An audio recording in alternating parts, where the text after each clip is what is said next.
बेटा, जो बातें आज आपने की है ना, सच में मेरी आंखें खुल गई। ये सच में जिंदगी के अनुभव है। मैंने भी बहुत बार इन चीजों को सोचा कि इंसान इतने दुख में है। हम इतने सारे, हमने कहा है कि हाँ, इतने सारे देवी देवता, इतने सारे ईश्वर है हमारी दुनिया में, लेकिन मनुष्य इतना दुख, विपत्ति, समस्या, पीड़ाओं में है, तो उनकी मदद, सहायता क्यों नहीं की जाती है? ये भी मेरा एक प्रश्न है। इस प्रश्न का समझ नहीं आता है मुझे। अगर ईश्वर है तो हमारी मदद करे ना। ईश्वर को ऐसा क्या चाहिए, मुझे ये भी समझ नहीं आता है। इंसान सब कुछ करता है, उधार ले लेकर पूजा पाठ करता है, लेकिन मेरे को ये समझ नहीं आता है कि इंसान के जीवन में से दुख खत्म क्यों नहीं होते हैं। या फिर दुख खत्म होने की तो चलो बात अलग है, लेकिन फिर भी इंसान शांति क्यों नहीं पाता है?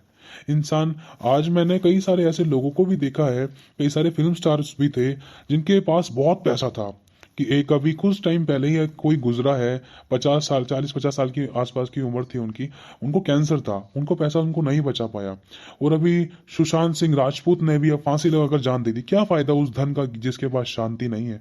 क्या फायदा उस दौलत और शोहरत, उस नाम का जिसके पास शांति नहीं है? सच्ची शांति ना होने के कारण, सच्ची दया और प्रेम ना होने के कारण इंसान ने अपनी जान दे दी, फांसी लगाकर हत्या कर ली। क्या है शांति का मार्ग, क्या है सत्य का मार्ग, ये आज मैं जानना चाहता हूँ। मुझे बहुत अच्छा लग रहा है, आप मुझसे, ऐसा लगता है कि कोई जीवित परमेश्वर आज मुझसे बात कर रहा है। प्लीज मुझे सत्य बताइए, मैं जानना चाहता हूँ, मैं अनुभव लेना चाहता हूँ इस बात का। बहुत बहुत शुक्रिया। जैसे कि अभी आपने कहा कि पैसे और बीमारी को लेकर इस विषय में प्रभु ने मुझे एक बात मेरे मन में डाली, मुझे याद दिलाई। तो प्रभु का धन्यवाद करता हूँ इस बात के लिए कि आपने माइकल जैक्सन के बारे में सुना होगा। कितना करोड़ों करोड़ों अरबों खरबों था, और वर्ल्ड का फेमस जाना माना एक डांसर था, एक आर्टिस्ट था, पॉप सिंगर था, क्लासिक सिंगर शायद कहा जाता है उसको। तो उसको बच्चा बच्चा जानता था, और वो उसके माता पिता शायद काले थे।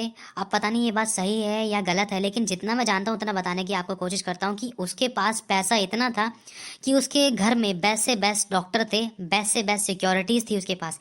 और उसके शरीर में कुछ ना कुछ ऐसी प्रॉब्लम हो गई थी जिसके कारण उसने डॉक्टरों को अपने घर के अंदर ही रखा। और डॉक्टर कुछ, जब वो कुछ भी खाता था ना, तो कुछ भी खाने से पहले वो डॉक्टर के पास चेक होने जाता था कि ये खाना सही है उसके लिए, नहीं है। और उसकी बॉडी को ऑक्सीजन की बहुत ज़रूरत पड़ती थी, और उसने बेस्ट से बेस्ट डॉक्टर रखे थे, लेकिन वो पैसा, वो डॉक्टर्स को नहीं बचा पाए। उसने अपने बुढ़ापे को भी नहीं देखा। क्यों? क्योंकि उसके पास यीशु नहीं था। उसके पास यीशु नहीं था, ये बात सच है। कहते हैं ना, जैसे कि अगर आपके हिस्से का खाना मैं खा लूँ तो आपका पेट नहीं भरेगा। आपको पेट भरने के लिए आपको आपके हिस्से का खाना खाना पड़ेगा। इसी प्रकार से विश्वास होता है, आपको आपके हिस्से का विश्वास करना पड़ेगा, तभी आपके जीवन में काम होगा। क्योंकि लिखा है, जिसका जैसा विश्वास वैसा उसके लिए हो जाएगा। जो विश्वास करे तो उसी के जीवन में काम होगा। और दूसरी बात, आपने सुना होगा सिकंदर के बारे में। सिकंदर कितना अमीर इंसान था, कितना धनवान व्यक्ति था, उसकी बहुत चलती थी। लेकिन वो जब मरा, उसने मरने से पहले कहा था कि जब मैं मर जाऊँ ना, तो मेरे हाथ ने मेरी कब्र से, मेरे जनाजे से बाहर निकाल देना, मेरे जनाजे से बाहर निकाल देना, ताकि लोग जब मुझे ले जाते हुए देखा जाए, जब लोग मुझे देखे कि मुझे ले जाया जा रहा है, तो वो देख नहीं पाए कि हाँ, मैं अपने साथ एक सिंगल रुपया भी नहीं लेकर गया, एक फूटी कौड़ी नहीं लेकर गया, मेरे हाथ मेरे जनाजे से बाहर निकले हुए हैं और खाली हैं। तो यही चीज़ है, सबसे बड़ा धन मनुष्य का प्राण है। अगर मनुष्य सारे जगत को प्राप्त कर ले, अगर अपने प्राणों की हानि उठाए, तो उसे क्या लाभ? और अभी जैसे कि अभी आपका प्रश्न था कि ईश्वर को ऐसा क्या चाहिए, कि ईश्वर किस बात की मांग करता है। तो जैसा कि पवित्र बाइबल में लिखा है कि परमेश्वर ने कहा है कि स्वर्ग मेरा सिंहासन, पृथ्वी मेरे चरणों की चौकी है। तुम मेरे लिए कौन सा घर बनाओगे और मेरे रहने का कौन सा स्थान होगा? क्योंकि ये सारी वस्तु तो मेरे ही हाथों की बनाई हुई हैं। मैं तेरे अंदर वास करना चाहता हूँ, क्योंकि तेरा शरीर मेरे पवित्र आत्मा का मंदिर है, और मैं इसके अंदर वास करना चाहता हूँ। अपने अंदर से बुराइयों को निकाल दे। झूठ, चुगली, निंदा, बुराई, बैर भाव, ईर्ष्या, लोभ, मोह, मदिरा, ढिठाई करना, एक दूसरे का दिल दुखाना, और संसारिक वस्तु, संसारिक कामों में अपने आप को, अपनी अपनी इच्छाओं को, अपनी अभिलाषाओं को पूरा करना। अब आप समझ गए होंगे कि ईश्वर को हमसे क्या चाहिए। परमेश्वर पापी से प्रेम करता है, लेकिन पाप से घृणा करता है। ईश्वर को हमारा जीवन चाहिए, ताकि वो हमारे खराब जीवन को अच्छा जीवन बनाए। और आपने एक और प्रश्न किया था कि अगर इतने सारे ईश्वर है तो हमारी मदद क्यों नहीं की जाती है। उदाहरण के तौर पर इंसान का विश्वास कैसा है, और इंसान विश्वास करता किस पर है। उदाहरण के तौर पर, जैसे अगर आपको कोई समस्या थी, कोई बीमारी परेशानी थी, आप एक डॉक्टर से दवाई ले रहे हो, पहले नंबर के डॉक्टर से दवाई ले रहे हो। अगर वो दवाई नहीं लग रही आपको, तो क्या उसी से दवाई लेते रहोगे? आप उसी डॉक्टर के पास जाओगे ना जिस डॉक्टर की दवाई से आप ठीक होगे। अब ये आपका विश्वास है, ये आपका अनुभव है। अब एक डॉक्टर की दवाई आपको नहीं लग रही, तो ज़रूरी नहीं है कि आप उसी डॉक्टर की दवाई खाओ, आप दूसरी डॉक्टर के पास जाओगे इससे पहले कि आपकी मौत हो। तो ये बात आपको समझनी है। अगर 10 लोग आपके सामने से निकल रहे हैं, अगर आप बोलोगे, ओए भाई इतरा पीछे मुड़कर देख भाई, मैं तुझे बुला रहा हूँ, तो वो सारे के सारे पीछे मुड़कर देखेंगे। अगर आप बोलोगे ना, नाम लेकर 10 के 10 जा रहे हैं व्यक्ति, अगर 10 के 10 भाई जा रहे हैं, अगर आप बोलोगे ओए रामू, ओए दिनेश, सिर्फ एक नाम लोगे कोई भी, या रामू या दिनेश, तो उसमें से वही व्यक्ति आपको पीछे मुड़कर देखेगा जिसको आपने नाम लिया है। तो उसी तरीके से इतने सारे हैं। कहने का मतलब ये है कि हमें ये देखना है कि हम पुकार किसको रहे हैं, जिसको पुकार रहे हैं क्या उसके अंदर ये सामर्थ्य है, जिसको हम पुकार रहे हैं क्या हमने उसके जीवन शैली देखी है, क्या उसका जीवन कैसा है, जिसको हम पुकार रहे हैं, जिसकी हम पूजा पाठ करते हैं, जिससे हम विश्वास करते हैं, कि क्या हमने उसका कभी जीवन देखा है, कभी उसका लाइफ का बैकग्राउंड देखा है, क्या उसकी जीवन शैली देखी है, उसके कर्म देखे हैं, जिसको हम पुकार रहे हैं। फिर हमें ये ध्यान देना है, क्योंकि एक अंधा दूसरे अंधे को मार्ग नहीं दिखा सकता। और जिसको भी हम पुकार रहे हैं हमें ये देखना है कि उसके जीवन में वो ताकत, वो सामर्थ्य, वो अधिकार है, क्या उसके पास पाप क्षमा करने का अधिकार है, क्या उसके पास नरक से बचाने का अधिकार है, क्या उसके पास स्वर्ग में ले जाने का अधिकार है, क्या उसके जीवन में कोई पाप है या नहीं है, क्या कहीं उसने झूठ तो नहीं बोला, कहीं व्यभिचार तो नहीं है, कहीं किसी पे दोष तो नहीं लगाया, कहीं किसी को छुपके तो नहीं मारा, कहीं किसी की गर्दन तो नहीं काटी, कहीं किसी की कमी तो नहीं निकाली, कहीं किसी का बलात्कार तो नहीं किया, कहीं व्यभिचार तो नहीं किया, कहीं चोरी तो नहीं करी, कहीं किसी गलत तरीके से नहाते धोते तो नहीं देखा, कहीं भी ऐसा पाप तो नहीं किया। अगर दूसरे के जीवन में पाप है, अगर उस सामने वाले के जीवन, अगर फिर से वही बात बताना चाहता हूँ कि अगर एक अंधा है तो वो दूसरे अंधे को मार्ग नहीं दिखा सकता है। हमें ये देखना है ईश्वर के गुण क्या होते हैं, पहले हमें ये जानना है। जिसको हम पुकार रहे हैं, हम अगर आपको 10 लाख की जरूरत है तो आप उसी से मांगोगे जो लखपति हो, है ना। आप किसी गरीब से नहीं मांगोगे, जो किराए पे रहता है उससे नहीं मांगोगे, पहले उसी से मांगोगे। पहले आप उसका स्टेटस चेक करोगे जिससे आप मांग रहे हो कि वो देने के योग्य है, क्या वो इतना अमीर है। तो यही चीज़ है, हमें ये देखना है कि जिससे हम चंगाई मांग रहे हैं, छुटकारा मांग रहे हैं, प्रेम मांग रहे हैं, जिससे हम बरकत मांग रहे हैं, जिससे हम अच्छी धंधा रोजगार, रोटी कपड़ा मकान मांग रहे हैं, जिस ईश्वर से मांग रहे हैं, क्या उसके अंदर ये योग्यता है। अगर वो हमें देता है, क्या ये हमारे अंदर बना रहेगा जो वो हमें देगा, कहीं ये हमारा नुकसान में तो नहीं होगा। क्या वो हमें हर समस्या, हर परेशानी, दुख तकलीफ, बीमारी, परेशानी से बचाने की सामर्थ्य रखता है। क्या उसने अपनी जान बचाई है, अगर बचाई भी है तो अचानक वो है कहां पर, जब इतने सारे थे तो वो अचानक कहां गायब हो गए। हमें ये देखना है ईश्वर के गुण क्या होते हैं, हमें पहले ईश्वर के गुण को जानना है। जिसको हम पुकार रहे हैं उसके गुण क्या होते हैं, उसके गुण, ईश्वर के गुण होते हैं, परमेश्वर के गुण होते हैं कि प्रेम, आनंद, शांति, धीरज, कृपा, भलाई, विश्वास, नम्रता और संयम। अगर ये गुण किसी में है तो वो ही ईश्वर है। जब एक उदाहरण के तौर पर, अगर आप एक मनुष्य हो, अगर आपके बेटे से कोई भी गलती हो गई तो आप उसको जान से नहीं मार दोगे। अभी इस बात को समझने की कोशिश करना। हाँ हाँ, मैं बिल्कुल समझ रहा हूँ। मैं आपकी सारी बातों को ध्यान से सुन रहा हूँ और समझ रहा हूँ। बोलिए बोलिए बोलिए, क्योंकि ये सुनना मेरे लिए बहुत जरूरी है, क्योंकि ऐसी बातें मैंने बहुत ही कम सुनी है, क्योंकि ये जिंदगी के अनुभव है।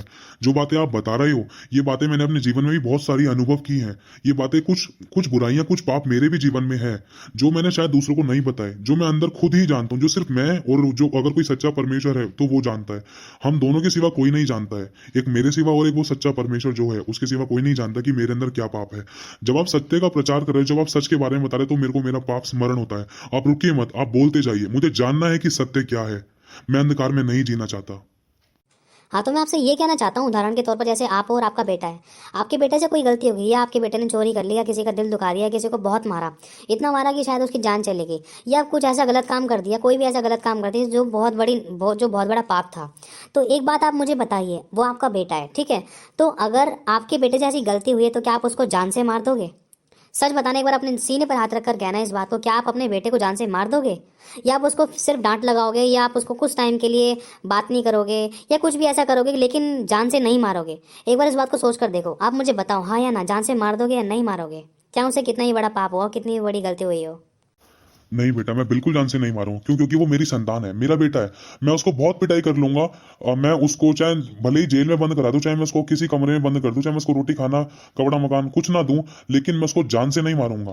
क्योंकि मेरे सीने में भी दिल है, मेरे को भी मेरे सीने में दिल है, क्योंकि वो मुझसे पैदा हुआ है और वो मेरा बेटा है। मैं जान से नहीं मारूंगा उसको, चाहे भले ही मैं दूसरों के सामने उसकी पिटाई कर लूं, चाहे उसको जलील कर दूं, चाहे किसी भी हद तक चला दूं, लेकिन मैं उसकी जान नहीं लूंगा। मुझे अच्छा लगा सुनकर, क्योंकि ईश्वर का गुण आपके अंदर है, क्योंकि आपके अंदर प्रेम करना, माफ करने वाला हृदय है। तो बस मैं यही कहना चाहता हूँ कि अब सोच कर देखो, अब जिसको हम फॉलो करते हैं, या जिसको हम फॉलो करते थे, या जिसको लोग फॉलो करते थे, जिनके जीवन में दुख थे, जो दुखों से, समस्याओं से, बीमारी से छुटकारा नहीं पा पाए थे, तो मैं एक उदाहरण देना चाहता हूँ कि जब शंकर भगवान जी ने अपने बेटे की गर्दन काट दी थी, वो तो उनका बेटा था। अब सोचो, क्रोध, क्या ईश्वर का एक गुण होता है क्रोध? चलो अगर काट भी दी तो उसको ठीक भी तो किया जा सकता है, ईश्वर तो सब कुछ करता है। और एक और बात कहना चाहता हूँ, मृत्युंजय, मृत्युंजय का मतलब क्या होता है? मृत्युंजय का मतलब होता है मृत्यु पर जय पाने वाला। आप इस बात को जानते होंगे, जो मरकर जी उठा है। ऐसा कौन है, कौन है ऐसा मृत्युंजय? अगर कोई खुद मरकर जी उठा हो तो ही सामने वाले को, जो मर गया हो उसी को जिला पाएगा, उसी को ठीक कर पाएगा। अगर जो खुद ही मरकर नहीं जी उठा तो सामने वाले को कैसे जिलाएगा, तो सामने वाले को ठीक कैसे करेगा? तो यही बात है, मरकर कौन जी उठा, इस बात के बारे में जब मैंने जाना कि मृत्युंजय का मतलब क्या होता है, मृत्युंजय की ताकत किसके अंदर है, तो ये चीज़ मैंने बाइबल के अंदर पढ़ी है। बाइबल में लिखा है कि यीशु मसीह जब क्रूज पर चढ़ाए गए तो उनकी जब जान गई, जब उन्होंने अपने आप को पूरे जगत के पापों के लिए दिया तो उन्होंने अपनी जान दी। जब यीशु मसीह ने क्रूस पर अपनी जान दी तो उनको कब्र में ले जाया गया। कब्र में ले जाने के बाद है ना, यीशु मसीह तीसरे दिन मुर्दों में से जी उठे। उनके तीसरे दिन मुर्दों में से जी उठने के बाद जब परमेश्वर ने उनको ऐसी सामर्थ्य दी कि वो लोगों को दिखाई देते रहे, 40 दिन तक दिखाई देते रहे। इसे कहते हैं मृत्यु पर जय पाना। मृत्युंजय परमेश्वर, मृत्यु पर जय पाने वाला ईश्वर और परमेश्वर वो यीशु मसीह ही है। जब मैंने इस बात को जाना तब मैं जाना कि हाँ, कि सच में मृत्युंजय इसे कहते हैं। ये एक एक्सपीरियंस है, ये एक अनुभव है और ये एक सच्चाई है। इस बारे में मैंने कहीं और नहीं पढ़ा कि कोई ऐसा नहीं है जो मरकर जी उठा और जिसने दूसरों को भी जिंदगी दी, जो दूसरे मुर्दे थे उनको भी जिला दिया। कोई ऐसा नहीं जिसने किसी के पाप क्षमा कर दिए सिवाय यीशु मसीह के। जब मैंने जाना कि हाँ, यीशु मसीह की क्रूस की दर्दनाक मृत्यु के सहने से पहले यीशु मसीह ने कई चमत्कार और किए थे, जिसमें एक लाजर नाम का व्यक्ति था, वो मर चुका था, उसको भी जिंदा किया। लाजर 4 दिन की सड़ी हुई लाश थी, उसको जिंदा किया। और एक यायर की बेटी थी, उसको जिंदा किया। और एक विधवा का बेटा था। यीशु मसीह आत्मा में व्याकुल हो गया, ऐसा लिखा है। वो बहुत व्याकुल हुआ, उससे देखा नहीं गया कि एक विधवा बहुत रो रही है, उसका बेटा मर चुका है। और यीशु मसीह ने आत्मा में व्याकुल हुआ और यीशु मसीह ने परमेश्वर की सामर्थ को मांगा। यीशु मसीह ने उसी समय उस विधवा के बेटे को जिंदा कर दिया। क्यों? क्योंकि प्रेम इंसान को विवश करता है दूसरों की मदद करने के लिए। प्रेम माफ करना सिखाता है, प्रेम बलिदान को दर्शाता है। और यीशु मसीह ने हमसे प्रेम करने की खातिर अपनी जान दी। तो अब हमें ये जानना है कि जिसको हम दुख, तकलीफ, कमी, घटी, बीमारी, परेशानी में पुकार रहे हैं, क्या वो इसके योग्य है कि वो हमें बचा सके, छुड़ा सके, हमें आज़ाद कर सके, हमें माफ़ कर सके, हमें चंगा कर सके, हमें छुटकारा दे सके, हमारे टूटे रिश्ते को जोड़ सके, हमारे कर्जे को ख़त्म कर सके और हमें दूसरों को देने वाला बना सके, हमें दूसरों की सहायता करने वाला बना सके, हमें दूसरों के आंसू को पोंछने वाला बना सके? क्या सच में उसमें ऐसे गुण हैं जिसको हम पुकार रहे हैं, जिससे हम मदद मांग रहे हैं, जिसकी हम पूजा पाठ कर रहे हैं? हमें ये सोचना है। आज मनुष्य कहता है कि भाई सारे रास्ते एक ही हैं। सारे रास्ते एक नहीं हो सकते। सारे रास्ते एक नहीं है। जैसे 5 उंगली एक बराबर नहीं होती ना, उसी प्रकार से सारे रास्ते एक नहीं हो सकते। अब इस बात को आप समझ गए होंगे। मुझे ये बात समझ में नहीं आती है, अगर सारे रास्ते एक हैं तो इंसान एक दूसरे से क्यों लड़ता झगड़ता है, क्यों एक दूसरे से बैर भाव करता है, क्यों कहता है कि धर्म बदल जाएगा, धर्म बदल जाएगा, धर्म बदल जाएगा? ये बात बिल्कुल भी समझ में नहीं आती है। अगर सारे रास्ते एक हैं तो इंसान दूसरे की लाइफ में इंटरफेयर क्यों करता है कि तू इस वाले भगवान को, इस वाले ईश्वर को, इस वाले गुरु को क्यों मान रहा है, यहाँ से यहाँ नहीं जाना चाहिए, तुझे यहाँ पर जाना चाहिए। और अगर सारे रास्ते एक हैं तो इंसान को तो कोई प्रॉब्लम होनी नहीं चाहिए। उनके सारे रास्ते एक कहने के अनुसार तो सारे एक ही जगह जाएंगे ना, वे सारे स्वर्ग जाएंगे, सारे भला काम कर रहे हैं, क्योंकि है ना। अगर दूसरे लोग यही कह रहे हैं कि सारे रास्ते एक, हाँ भाई भलाई करने वाले सारे भले स्वर्ग जाएंगे, तो फिर प्रॉब्लम ही नहीं है। चाहे कोई किसी पर चाहे अल्लाह पे विश्वास करने वाला भलाई करे, चाहे गुरु पर विश्वास करने वाला भलाई करे, चाहे देवी देवताओं पे विश्वास करने वाला भलाई करे, चाहे यीशु पे विश्वास करने वाला भलाई करे, चाहे कोई बौद्ध धर्म पे विश्वास करने वाला भलाई करे, चाहे कोई किसी भी धर्म पर विश्वास करने वाला भलाई करे, चाहे कुछ भी करे। अगर सारे रास्ते एक है तो किसी की लाइफ में इंटरफेयर करने की कोई जरूरत ही नहीं है ना। अगर सारे रास्ते एक हैं तो किसी को तो कोई प्रॉब्लम होनी ही नहीं चाहिए, चाहे कोई किसी पर भी विश्वास करे, है ना। और एक और बात है, एक बात मुझे समझ में नहीं आती है। अगर सारे रास्ते एक हैं तो अगर सरदार व्यक्ति जब कंजके बिठाता है तब कोई नहीं कहता धर्म बदल जाएगा। अगर सरदार व्यक्ति जब साईं बाबा की पूजा करता है तब कोई नहीं कहता कि ये मुसलमान बन गया। अगर सरदार व्यक्ति किसी देवी देवताओं की पूजा करता है तब कोई नहीं कहता धर्म बदल जाएगा।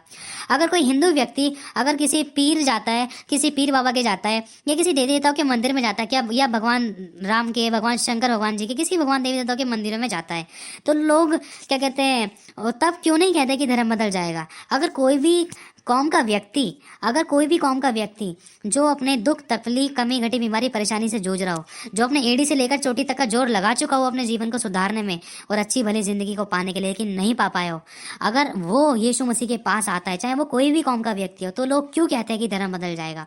मुझे ये बात समझ में नहीं आती। पहले तो इंसान कहता है कि सारे रास्ते एक हैं। अगर सारे रास्ते एक है तो कोई किसी के पे विश्वास करे, किसी पे की भी पूजा करे, तो इंसान को कोई प्रॉब्लम होनी ही नहीं चाहिए।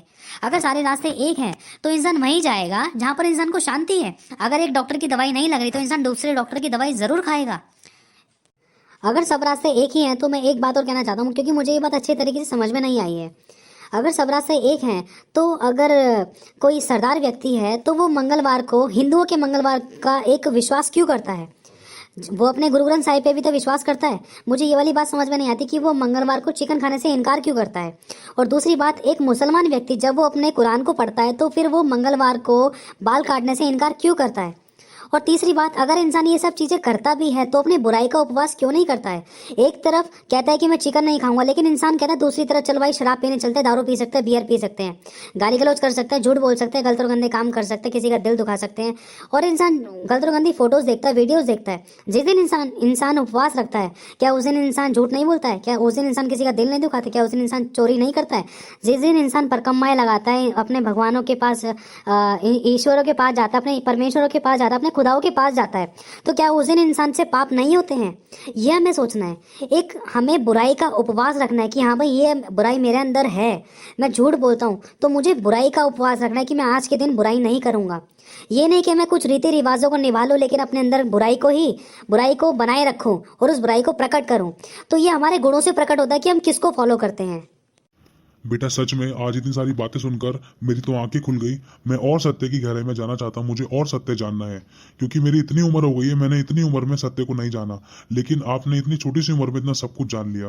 बेटा मुझे और जानना है। और जो आपने मेरे प्रश्न का उत्तर दिया कि इंसान इतना उधार ले लेकर पूजा पाठ करने के बाद भी, अपनी तरफ से पूर्ण रूप से विश्वास करने के बाद भी, सालों साल लगाने के बाद भी इंसान सच्ची शांति, सच्चा सुख और अच्छा भला जीवन, चंगाई छुटकारे वाला जीवन और सुख शांति वाला जीवन इंसान क्यों नहीं पा पाता है?